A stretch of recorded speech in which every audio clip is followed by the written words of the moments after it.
All right, let's tune in as we witness the infamous Sebastian Gorka once again demonstrating his appalling nature, along with the rest of those involved in the Donald Trump administration and anyone blindly loyal to Trump. We'll watch the entire video, and I'll share my reactions afterward. Sebastian Gorka is Deputy Assistant to President Trump and Senior Director for Counter-Terrorism on the National Security Council. Thank you very much indeed for coming on the show. Was the pause on tariffs for everyone but China part of the plan, Mr. Gorka? Oh, everything is part of the plan, Tom. This is the man who wrote The Art of the Deal and has lived it for at least the last 50 years in the private sector. This is the man who defeated ISIS, crushed the caliphate, secured the border. Were you alive for the 4 years we were in the White House the first time? So yes, everything he does is done with utter intentionality. Okay, so on Monday, when there was a rumour that the White House was going to pause tariffs for 90 days and that was denied, and then on Wednesday you paused tariffs for 90 days, what changed? Nothing. The fact that you're listening to rumours. That's the only thing that changed. The White House was, because the White House denied it. Doesn't matter. It really doesn't matter. Look, the fact is the fact. So on Monday, there was no plan for 90-day pause. What happened to Black Monday, Tom? What do you mean? Do you remember what the mainstream lying legacy media told us? Oh my gosh, the economy is going to crash. It's going to be Black Monday. That's weird. It didn't happen. And then the stocks rallied. So let's be very clear. They're not back to levels they were. Oh, really? Well, oh no, 6 days later, they're not. Shock horror. Look, here's the reality. I'm on the National Security Council. I pity my colleagues on the National Economics Council because they are deluged. Almost 100 nations, more than 75 heads of state are begging for phone calls with President Trump. That's the reality of what we're doing here. We are resetting the global economy because we are no longer the world's piggy bank. And people don't get it, Mr. Gorka. People don't understand. Enemies of Trump don't understand this.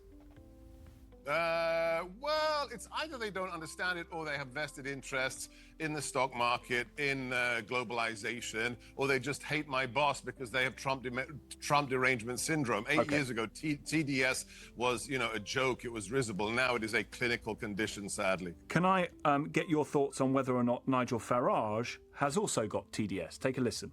I've never agreed with the tariff policy. Do you know what? I think Trump did too much too soon, rather like Liz Truss did a couple of years ago. I've never in my life before seen stock markets fall quickly and bond markets fall at the same time. Do you accept that criticism from Nigel Farage? Too much too soon? Not in the slightest. Why would I? Why would I when we have almost 100 nations begging to talk to the president for equitable terms that actually create free trade that is fair trade? I love Nigel dearly, and thanks to him, you actually have an independent nation now, and you had Brexit. So why is he wrong? No, I don't have to agree with Nigel Farage, sorry. So why is he wrong? Why? Because he's not in the White House and he doesn't know the reality of how, as I said, I don't know, should I say the fourth time?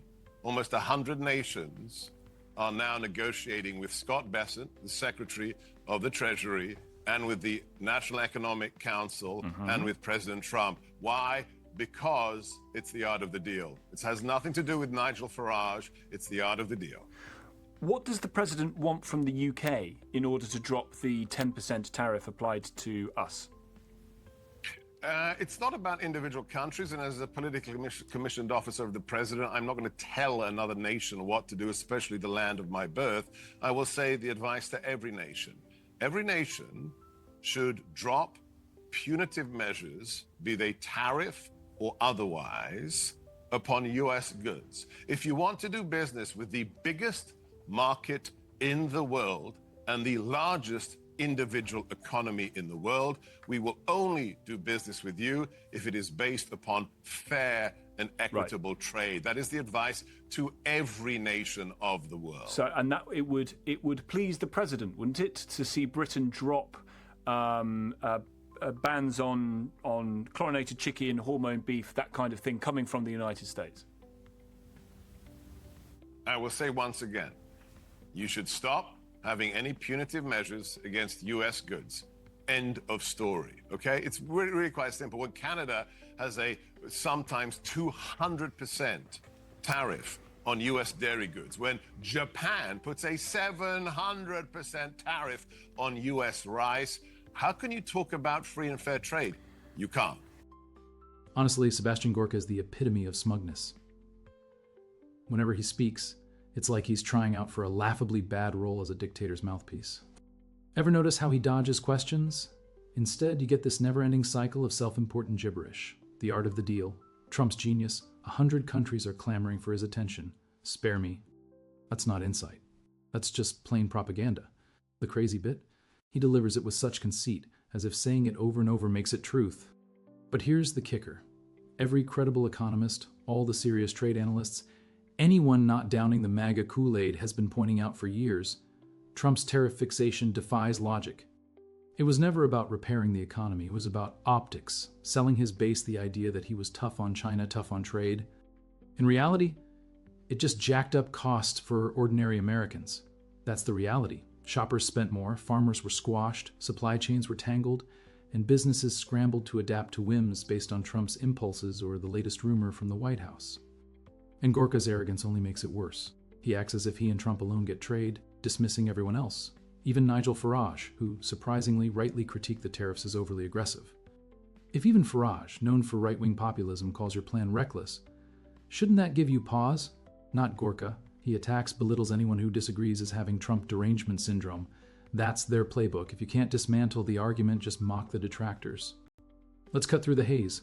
Tariffs or taxes. And who ends up paying them? Not China, not other nations. Us. American shoppers, farmers, manufacturers. We're covering the costs, facing inflation, dealing with the mess of these so-called deals. When China retaliates with their tariffs, it's not Trump who bears the brunt. It's the small businesses that lose foreign markets. It's farmers with unsold crops. It's families facing steeper prices at the store. That's the true cost of Trump's art of the deal. And yet, Gorka stands there arrogantly boasting about 100 countries begging for calls. Show me the evidence. Name one. Because all we've seen are countries hitting back, not lining up to oblige. That 100 countries spiel is just another Trump-era fairy tale, like Mexico funding the wall or COVID vanishing. It's all smoke and mirrors to distract from failure. This works only if people don't pause to think. And here's the twist. Trump had to retreat. He was forced to suspend the tariffs. That's the strongest signal that it wasn't China under pressure. It was him. China didn't flinch. They stood firm. While Americans felt the strain, Trump quietly paused to save face. That's not strength. That's strategy disguised as weakness. And folk like Gorka calling it victory show how deep the delusion runs. In the end, this is why figures like Gorka are so perilous. They don't merely defend bad policy, they spin it into fantasy. They make it sound like chaos equals competence, like failure is success. And they project this conceited arrogance, daring anyone to challenge them. But here's the fact, the rest of us don't have to fall for it. We shouldn't pretend tariffs that raised prices and started trade wars were some grand plan. We can call it what it is, reckless, damaging, and ultimately self-defeating. So yes, Sebastian Gorka, calling him smug, doesn't even scratch the surface. He's the voice for a failed economic experiment that hurt Americans far more than it aided them. And no matter how loudly he touts art of the deal, it doesn't alter reality. Trump's tariffs were a disaster, and history won't remember them kindly. Now, I'd love to hear your thoughts. Maybe I'm off base. Perhaps some of you view tariffs as beneficial. But from where I stand, they seem to have caused more harm than good. So dive into the comments, let me know your views, and while you're there, hit that like button to get this video seen by more folks. And definitely, if you're new around here, subscribe so you catch the next debrief.